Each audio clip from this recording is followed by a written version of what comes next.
Politicians need to relax, not worry about re-election all the time. Well, and maybe they need to do some homework, which brings me to this. The new budget proposal was just released, and it's pretty much what we've been predicting. Cuts to food stamp programs, Social Security, disability payments, the EPA, federal employee retirement benefits, and huge sweeping tax cuts so the richest Americans can stay the richest Americans.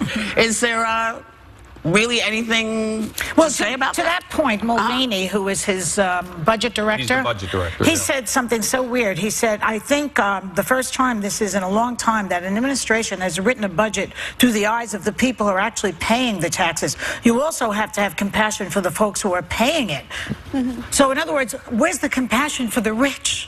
No, that's not what he's saying. That's basically what he said. What he's saying is, there's stats on that. The top 1% paid 45.7% of all federal income taxes. The top 20% in this country pay 80% of all income taxes. So what he's trying to say, and I agree, it's inartfully said, is that there are a lot of people who their tax money is being funneled into the system. And guess what? You keep running out of, like Margaret Thatcher once said, eventually you run out of other people's money. So he's saying, let's create a plan that doesn't need to penalize job creators and people at the top because it's providing opportunity for all. Okay. I don't know that this does this, but that quote does resonate. We do have a big gulf between the rich and the poor. Yeah. So we need to bring down the corporate taxes because people are stashing their money in Europe. We need the money back here. But secondly, there is a tax cut for small business. Wait a minute.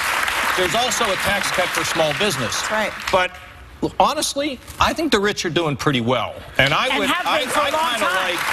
kind of like tax cuts being directed at the middle class and the working poor. Yeah. And the other taxes, you know, especially for small businesses, if we bring those down, we will have more jobs, people will be able to go to work. It's ironic, but Governor. Let's not worry about the top 1%. Exactly, but it's kind of ironic that the people who are going to be hurt the most by this particular budget, if it ever, God forbid, goes through, are the exact people.